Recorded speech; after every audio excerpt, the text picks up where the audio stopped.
welcome once again to the panel. Jason Lietaer, Allison Gifford, Marci Surkes. Thanks for joining me. Pleasure. And it's time for the traditional disclosure of interest. Is anyone here going to be running for Parliament? Ever since Gary traumatized us, I feel I should check. You're all staying on the sidelines? Not a chance. Okay. Too long a repeat. Yeah, no, Okay, very definitely good. Um, It feels like we really needed that first weekend of the campaign because by the end of or some people needed this first weekend of the campaign because by the end of the first week, there were a flurry of stories about turmoil, wheels off the bus, infighting in the Conservative campaign. And one of the things that strikes me is, my God, it's early. Like there's still a month to go in this thing. And so I'm wondering, maybe Allison, did you have the same reaction I had, which is, holy cow, like usually the wheels off the bus stories are in the last week of the campaign, not in the first week. What do you think is going on and how significant do you think it is? I don't know that I had necessarily the same reaction. I'm not a conservative, but I'm friends with some.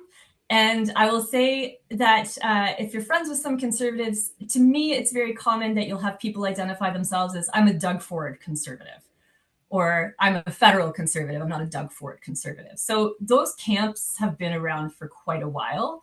And I think in some ways, the Harper government had a bunch of fabulous people of all different kind of stripes within that large coalition. And to me, it does seem in a way that they've kind of split for the last couple of years. So I wasn't really surprised. I mean, Corey's not wrong in that if Poilievre actually, if he's going for prime minister, he is going to need to have an approach to Canada-US relations, and that's a huge pivot because I think up until now, I've sort of seen him still running against Trudeau, and he's just not there. And so that's tricky, especially when it was so successful for so long.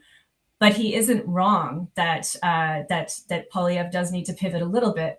I will say that I think Poilievre has enjoyed a bit of an artificially inflated lead for a very long time because Trudeau was still in office, and when Trudeau left, that lead came down to earth. Whereas Mark Carney, I think, has a bit of an artificially inflated lead right now because he's really just running on his resume.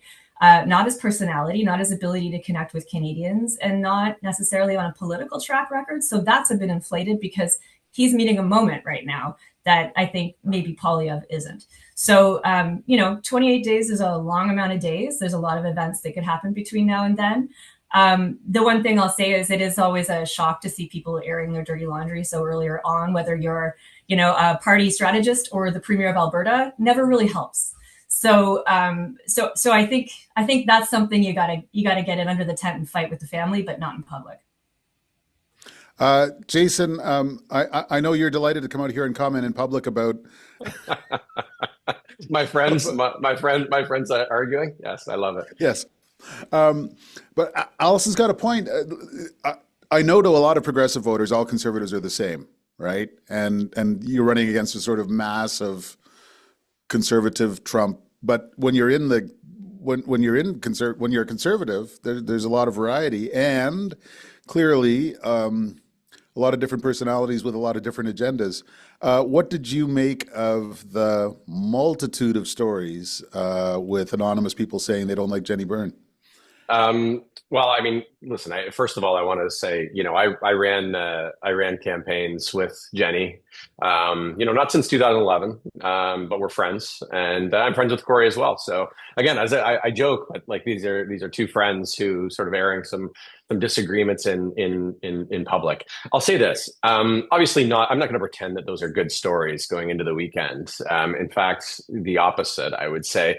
I will say that there was a little bit of bafflement amongst conservatives generally. You said early, Paul, it's early for this kind of thing. And I will say, I think that there was a lot of that with sort of regular people looking at this who, out there knocking on doors, MPs, for example, who are like, listen, we're a few days into this. What are you talking about? So I will say that there was a little bit of that. And there was, I think, some genuine bafflement from some of the war room types that are in there. I'm not arguing with the sourcing of the stories. I believe that some people said these things, but I will say that when I've called into the war room, what I've got is, actual responses. It seems relatively buttoned down, and in terms of like candidate nominations and tour and that kind of stuff, it seems not flawless is the wrong word, but it's been a pretty tight little group.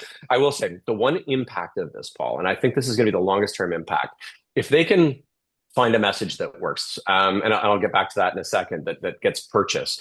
But this has really brought people together in terms of inside the group. Like I got a sense of, sort of, they look out and they sort of say, fuck this, we better pull together and we got to win this thing to show everybody that we've got this. So that's been I think the longer term impact. And in terms of the message, Allison, I was interested in what you said about Corey, and I read with interest what Coletto and others have been writing about in terms of their research over the weekend.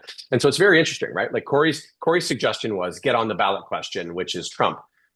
Every piece of research I see says that probably is the most important issue, but it's also a clear lead for the Liberals. So it's odd actually it's probably possibly right, but also odd to give advice to get on a ballot question that you don't have the clear advantage for. And I will say the longest term, Paul, the longest term thing, the things that actually is keeping conservatives up at night is not sort of crappy stories like this or Poilievre's performance, which has been good so far. It's actually the performance of the NDP, right? When you're sitting in my chair and you read numbers that has the NDP at like 6, 8, 9%, it's almost it's a presidentialized campaign at that point. They're closer to the PPC and the Green Party than they are to the two main parties.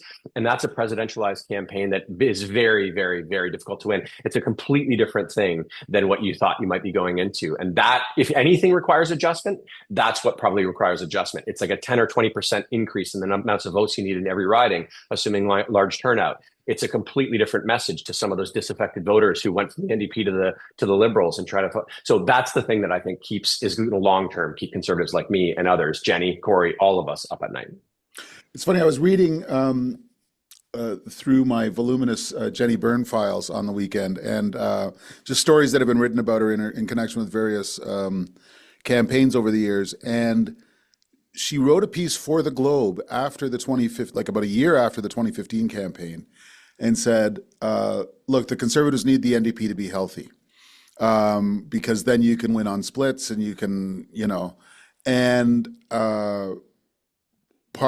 and she was amazed at the NDP, or the Conservatives going after the NDP in the 2015 election.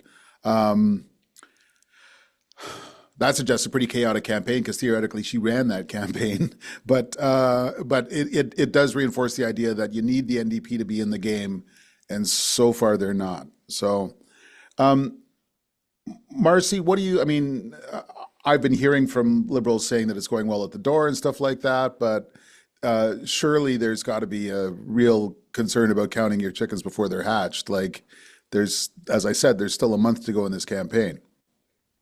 Yeah, I was like, there's so many important threads to pull out of what both Allison and Jason have said. Let me start with a few things. Liberals, myself included, should not take delight in the challenges that our opponents are facing at the moment, because first of all, it is early days.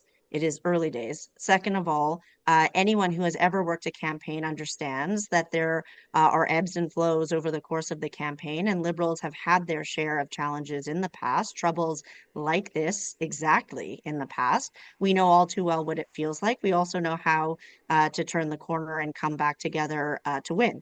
So I would just caution all of my Liberal friends to exactly not count your chickens before they're hatched, or to use the expression we used last time, don't start measuring for drapes just yet. Even though you're in the PMO, doesn't mean you're going to stay in the PMO. I would say that for the Liberal campaign right now, the steadiness that they are attempting to demonstrate in terms of Mr. Carney's ability to govern is really the ace up their sleeves, right? So what the Conservatives are trying to do, and why, what these stories are actually doing, I would say I would extrapolate from the immediate term concerns in terms of the campaign. And what these stories are doing is they are planting question marks in the minds of voters as to whether or not Pierre Poilievre is actually a leader who can handle who can handle what is going to face him if he were to be successful in forming government. That's the real challenge. I agree from a tactical perspective, you're concerned about the NDP and needing that vote to be less suppressed than it is. But from a longer term perspective, what I'm hearing from folks, and I know Liberal canvassers are hearing from folks, are people saying they had planned to vote for Poilievre, but they are now questioning whether or not he's ready for prime time. Don't forget, this is a conservative leader and a conservative party that have been belly aching for an election for 2 years. And now the election is here, and suddenly it appears like they aren't ready to go. So if you're not ready for prime time for a campaign that you were begging for, how are you actually ready to govern in ostensibly the most complicated circumstance that a Canadian government or a Canadian leader has found itself in? So Liberals are hearing that. That is giving them what they need in terms of buoying their energy and their resolve to continue to present Mr. Carney as a very credible candidate for prime minister. He is prime minister, but we know it's been a short tenure. So a credible candidate for prime minister. And what the Liberal campaign will continue to do, as Doug Ford did relatively effectively in his very recent campaign, is this continued on the campaign, off the campaign. This week, they'll be back off the campaign, I suspect, in order to respond to the Trump Liberation Day pronouncements on Wednesday. So they are going to keep at that. And that is the most challenging thing, I think, right now for the Conservatives in terms of confronting the Liberal Party, is the benefits of incumbency right now for the Liberals, which looked like it would be an albatross a couple of months ago and is now really the North Star guiding this campaign. Okay. Allison, let's try and get Jagmeet Singh back in the game. How on earth do you do that? Campaigns usually, this is his third campaign. First campaign for Carney, first campaign for Poilievre. Historically, campaigns do pretty well for Jagmeet Singh. He's refreshing, he's amiable, people tend to like him, but he can't get in the game when it's future of the nation stakes. And the leadership debate is near the end of the campaign. So people aren't necessarily going to be looking and concentrating on him until very late. Is the dynamic of this campaign simply not congenial to the NDP leader? I think it's a bit of both. I think I've seen the message in the NDP campaign pivot a little bit.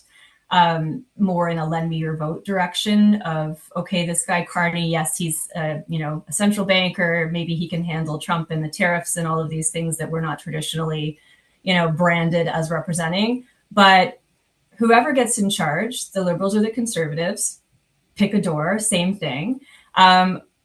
How is your life going to change? How is your healthcare going to get better? How are you going to have safer communities? And if it's not your inclination to just go law and order, but also investment in communities, you might start looking at the NDP. So I think that their message needs to be, how much is your life going to be better in all of these other areas, no matter who wins? And we have better solutions at the social democratic or the social policy level. I think that Achilles heel here for the NDP is that their social policy has not been as coherent as it has been in the past. It's easy to poke holes in it, and it's hard to represent at an easy talking point level, particularly when everyone else's messages are really easy to absorb and understand and make sense right away. So I think I would like to see some more pragmatic, bulletproof policy recommendations from the NDP. And I think also, like the beautiful thing about being the fourth party, when I worked for the NDP was that there was no microphone that we were afraid of. There was no media opportunity that we wouldn't take. We were, I was there. Jack Layton never stopped working, ever. And so taking every opportunity, whether it's in the national media or at the local level where Jagmeet really shines, take it. Get on the ground, listen to people, and start incorporating that in your message. You'll do a lot better.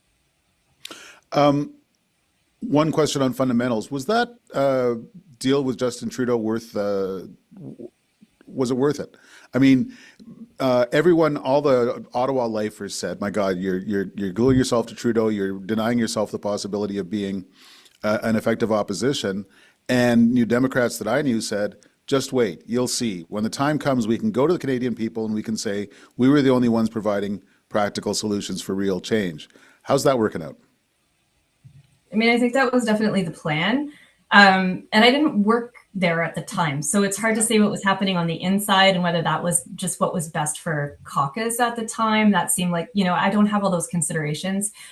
I will say that to me, it does seem unfortunate that the NDP are wearing a lot of the baggage that gets shifted at the sort of left tranche of the Liberals, of the last Liberals. And I do think that they're wearing that a bit. And I think it was easier for Carney to drop for whatever reason. There are probably many, but I think that's also tricky. Okay. I want to ask the group about this Liberal MP in Toronto, Chang, who suggested that it would be good if someone rounded up his opponent and sent him to the Chinese consulate to collect a bounty. Jason, are you surprised that this fellow is still, as we speak, a candidate for the Liberal Party? I'll tell you, Marci earlier was talking about things that energize the Liberals, these stories. I'll tell you, this story has got conservatives thinking, Carney's a fool. The fact that this story came out on Friday and we're on Monday, and he's out today. He's gonna face a pack of braying jackals who aren't going to accept that it was a joke or that he's apologized. This guy's not going to be a candidate by the end of the campaign. And so there's one of two things going on in that war room right now. Either the war room's telling him that they're fine and they can white knuckle it through it, or they've told him to dump him. And Carney is saying, I think I can get through this. And I'll say this. This is an egregious, whatever you think, forget about politics. I understand that they probably didn't know about this, that it came up. But when this kind of stuff comes up, the effective, Jean Chrétien would have got rid of this guy in 10 minutes. Stephen Harper would have got rid of this guy in 10 minutes. Doug Ford would have got rid of this guy in 10 minutes. The most effective politicians actually deal with these wounds. They cauterize them and they move on. Mr. Carney had a pretty good week last week. He had some missteps. Most of those weren't really covered that much. The Canadian public didn't really see them.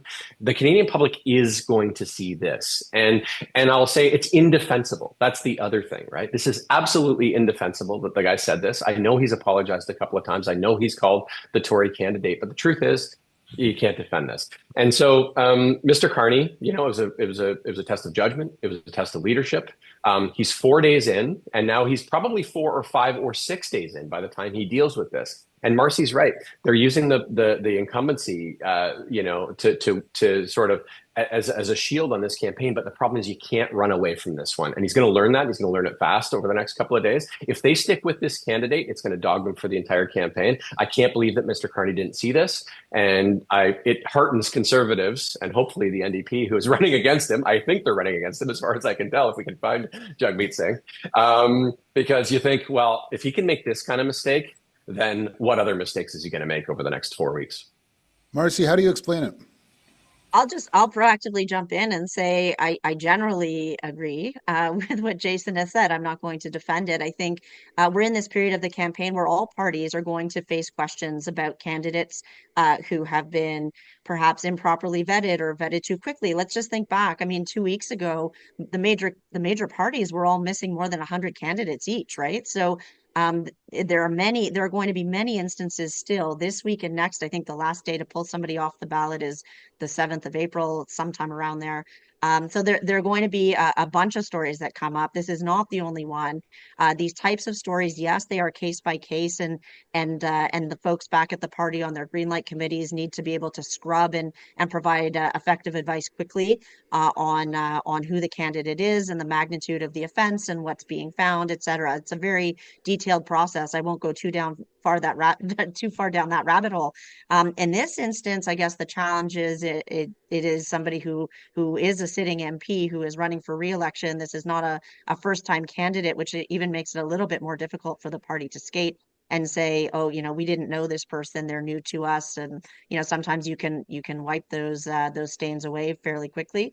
In this case, they have to own it. As Jason said, this is already going on for a few days. And it is, moreover, an opportunity to demonstrate decisive leadership. And that opportunity, is there now, maybe still today. Mr. Carney, I note, is in the GTA. This will inevitably be a question that's put to him. So perhaps this is an issue that's dealt with today. I feel like resist incitement to bounty hunting is the sort of advice that didn't make it into the candidate handbook only because nobody thought they would have to say it. Anyway, These are the things. These are the unforeseeable pieces that we all love so much about campaigns. Things that you never thought you would have to confront that you're suddenly dealing with. Don't suggest that your opponent should be kidnapped by a murderous regime and put to death. But I guess he didn't suggest the put to death part. It was just implied. And then down there in the comments, people are going to be saying, it was a joke. It was a joke. You people have no sense of humor. Yeah, no, I don't actually have a sense of humor about this. Thank you very much. No. Heroic defender of Hong Kong. Don't send him to the bounty hunters. Now, one more topic before we bid farewell. It's not Retribution Day, Independence Day. What's Glory Day? What's Liberation Day. Liberation Day on Wednesday, and I don't have a thing to wear. Allison, assuming that the president hikes up those beautiful tariffs, what's that going to do to the campaign? So I think there's a bunch of scenarios. One of the lines of gossip, and gossip is a buffet, choose what you like. But one of them is that Trump will come out on April 2nd and have a certain timeline before the tariffs are enacted so that the affected countries can strike a deal. What comes to mind is the conversation that Carney and Trudeau had last week about coming to a security and economic agreement or something like that. There could be a scenario where there's like a 30-day implementation phase or waiting period or whatever that comes to right after the election. If that's the case, it could create a bit more of a cooling in terms of the diplomatic tensions that we've been seeing, which would be good. But I do wonder if that happens, does that open up some space for the opposition parties to bring things back to other issues? Or will it be seen as Mark Carney's excellent diplomacy kind of cooling things down, and that will give him, a free run? I almost don't think so, because in campaigns, a day makes so much difference. So we'll have to see. If they do come into place, then Carney's going to have to make some decisions. Do I retaliate, which will further affect the Canadian economy? Do I introduce programming? What kind of programming? Is it going to be supporting workers, or is it going to be very expensive programming that's a political win, but not an economic win, like rehoming industries, which you cannot do in a short amount of time, and actually might be more expensive than just paying the tariffs? So there's a lot of ifs here, depending on which way he goes and which way Canadians accept the results and which moves Carney wants to make. So again, he's starting at a really high lead, but we haven't tested him super hard yet. So I'll be watching. Marci, I was astonished by that readout from by the president's readout on Truth Social from the call with Carney. He called him Mr. Carney. He called Canada a country. He said, we're looking forward to working again. It was almost like someone had ground up some Xanax and his hamburger. Like, how on earth do you achieve that result on a first call? Look, with Mr. Trump, and I've said this elsewhere, I think we are all cautiously optimistic, but there still can be another shoe to drop, and maybe that shoe will drop Wednesday. I mean, Mr. Trump changes his mind on issues more frequently than the Pharaoh, right? Like, it's who knows which way this is going to go a few days from now. That being said, that initial readout, I would submit, and I think most Canadians who are paying attention, sounds like most Canadians are paying attention, would feel somewhat reassured by what we saw, because we have not seen the president, first of all, even the dignity of referring to Mr. Carney as the prime minister is new to us. The bar is that low that him referring to him as the prime minister feels like a great win. I think that the outcome was as positive, frankly, as it could have been.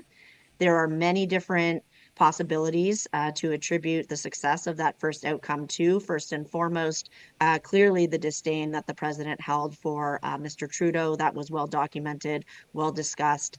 This is a new opportunity to level set with a new interlocutor who the president appears, at least at first instance, to have more time for. That's a good thing for Canada. That's a great thing for the Liberal campaign.